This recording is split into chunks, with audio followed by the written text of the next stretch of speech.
राजा murder case में Sonam Raghuvanshi jail में है। सोनम ने जेल से फोन पर बात की है। किससे बात की है, क्या बात की है, बताएंगे मयंक हमारे सहयोगी। देखिए, एक बड़ी खबर आई है सोनम पूरे मैटर को लेकर। एक तरफ जहां ये बात हो रही है कि सोनम का नार्को टेस्ट होना है और मेघालय पुलिस इसके लिए कोशिश कर रही है कि नार्को एनालिसिस हो, लेकिन इस बीच एक बड़ी खबर निकल के आई है कि देखिए, मेघालय पुलिस ने सोनम को ये इजाज़त दी थी कि आप हफ्ते में एक बार अपने परिवार के या किसी भी सदस्य से फ़ोन पे बात कर सकते हैं। पिछले 3 हफ्ते के दौरान सोनम ने 3 फ़ोन कॉल किए। परिवार के लोगों को और ही कहीं अब और? ये बड़ा सस्पेंस है कि सोनम ने 3 कॉल किसको किए।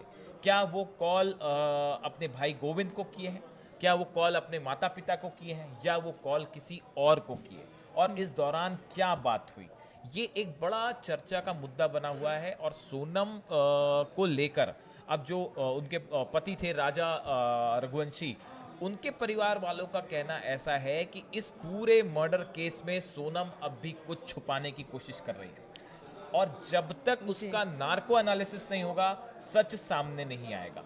और जो फोन कॉल वाली आपने बात की है, बताया जाता है कि राज और सोनम अब भी पुलिस के सामने अपना स्टैंड बार बार बदलने की कोशिश करते हैं। मानो वो कोशिश कर रहे हैं कि पुलिस को बरगलाने किसी की। तरह बरगलाने की कोशिश की जाए। और इस दौरान ये जो 3 फोन कॉल हुए हैं, ये बड़े चर्चा का विषय हो गए। ये 3 फोन कॉल किसे किया सोनम ने? अगर पुलिस की भी नजर होगी इस बातचीत पर। हाँ, इस पे पुलिस की नज़र होगी, लेकिन देखिए, पुलिस की तरफ से ये भी होता है, जो आप डिफेंस लॉयर हैं सोनम के, जो भी केस लड़ेंगे, उनकी तरफ से ये भी बात होती है कि भाई आप जो है अपने परिवार के प्राइवेसी। किसी सदस्य, प्रिवेसी के साथ आप बात कर सकते हैं। तो इस तरह से भी अलाउ किया जाता है कि आप बात करें। लेकिन देखिए, पुलिस तो इस हालात पे नज़र बनाए हुए है पूरे मैटर पे।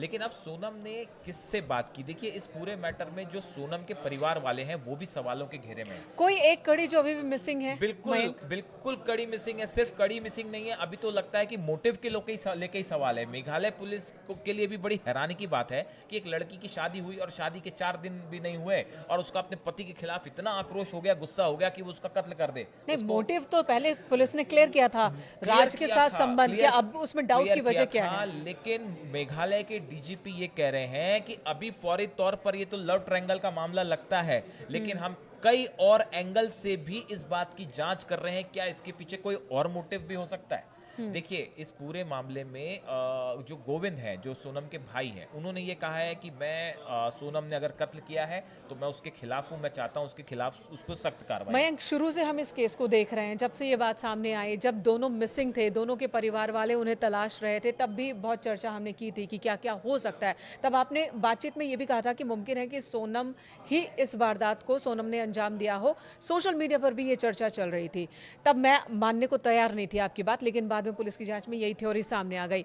अब गोविंद, ये जो कैरेक्टर है, कई कैरेक्टर है, लेकिन गोविंद जो सोनम के भाई हैं, उनका स्टैंड बार बार बदलता दिख रहा है। बिल्कुल, पहले वो हाँ। बहन की तलाश करते हैं, बहन उन्हीं को फोन करती है, बहन हाँ। वहां मिलती है, और उसके बाद गोविंद कहते हैं कि मेरी बहन ऐसा कुछ कर नहीं सकती, उसके कोई संबंध नहीं है। बाद में वो मान जाते हैं। ये बहुत अजीब सा कैरेक्टर है। इनके परिवार के कई सदस्य ऐसे हैं जिनको ये लेकर ये कहा जा रहा है कि सोनम की माँ को तो पहले से ही पता था कि क्या उनकी बेटी क्या कर सकती है। ऐसी बात सोनम के भाई को लेके भी कही गई। और अब सोनम ने किनसे फोन पे बात की है और क्या बात की है, ये दोनों चीजें ऐसी हैं जिसको लेके अब राजा के परिवार वाले जो है वो सवाल उठा रहे हैं। वो ये कह रहे हैं कि सोनम की किनसे फोन पे बात हुई है, ये पब्लिक होना चाहिए कि सोनम ने जो 3 कॉल किए जेल से, ये किसे किए हैं, उनसे क्या बात की है, ये बात सार्वजनिक होनी चाहिए।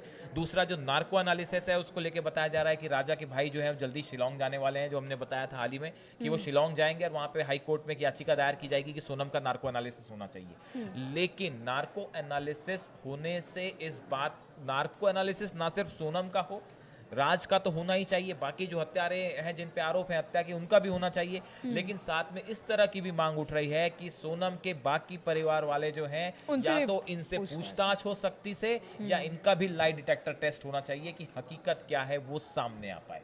तो इस तरह से देखिए, इस पूरे मैटर में अभी भी बहुत सारी कड़ियां हैं जो आपस में जुड़ नहीं पाई हैं, और अभी भी एक बड़ी पिक्चर अब भी सामने आनी बाकी है।